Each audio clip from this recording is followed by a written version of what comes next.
Max Verstappen is the key figure in the future of Formula One.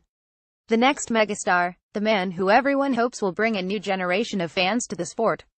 Already, at the age of just 20, he has an army of tens of thousands of fans, who travel around Europe to watch him in action. There is oranges every grandstand, and the numbers of Verstappen in places like Austria, Belgium, Italy and Britain are impressive.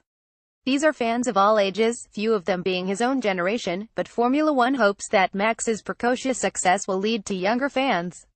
The problem is that the Verstappen generation is, according to sociologists, rather different from the generations that have gone before, which makes them more difficult to attract to a sport like Formula One.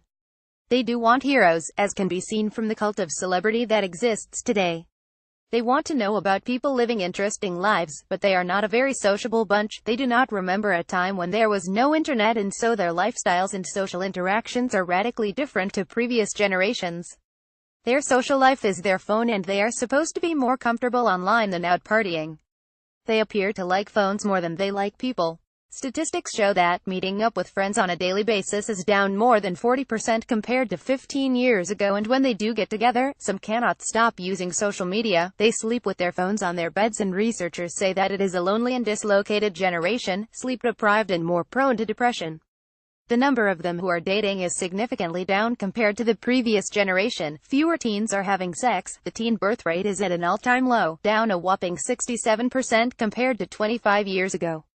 Kids no longer get driving licenses because it offers them freedom. Nowadays they do it to stop their parents nagging. All of this is troubling, but at the same time, it shows that opportunities exist to engage with them and get excited about Formula One. The sport has been slow to adopt social media, but things are changing, and Verstappen's generation is interested in him. They may not sit through a Grand Prix, but they want to know how he is doing. Perhaps they will pick up on others of the same generation as a result, but one must understand just how ahead of his peers Max actually is. Verstappen is 20, and the next youngest winner in F1 at the moment is Valtteri Bottas, 8 years his senior. The Vettels, Hamiltons and Alonsos are in their 30s. There is hope that the Van Dorns, Sainz, Ocons, Wehrleins, Strolls, Leclercs and Norrises will add to the appeal of F1, but right now Max is the locomotive of his generation. And while it is good to see his army driving around Europe, it is entirely logical that the Formula One group is keen to cash in on Max's success and hold a race in the Netherlands. It would be a sellout, no question. The country has a population of only 17 million, but it seems as though most of them are Verstappen fans.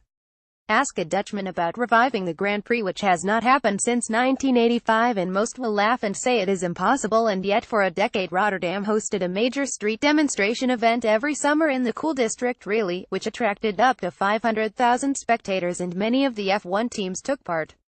Rotterdam currently say that nothing is possible because of roadworks going on in the area for a couple of years. Amsterdam's bureaucrats say that racing should take place on racetrack, not on roads. Amsterdam attracts around 6 million international visitors a year and ranks 7th of the European cities, behind London, Paris, Rome, Prague, Milan and Barcelona. It is ahead of Vienna and Venice.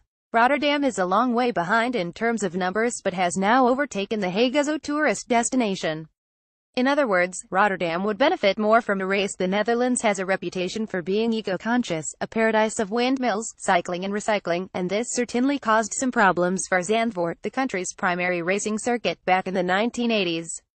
It is true that there are hopes that by 2018 the country's trains will be powered by wind-generated electricity, and the nation is the only one in Europe where there are more bicycles than people. But, at the same time, Dutch carbon emissions per capita are amongst the highest in Europe, almost double the figure of the French and 50% more than Britain. And the share of energy coming from renewable sources is below the figures in Germany and Denmark. So it is not that green a place.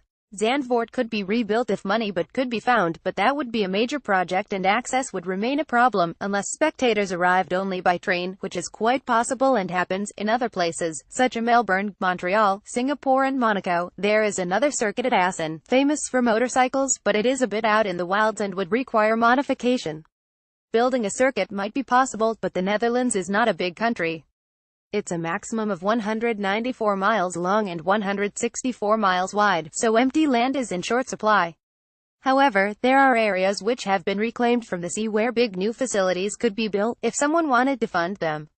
There is an opportunity here. Let's see if anyone will grab it.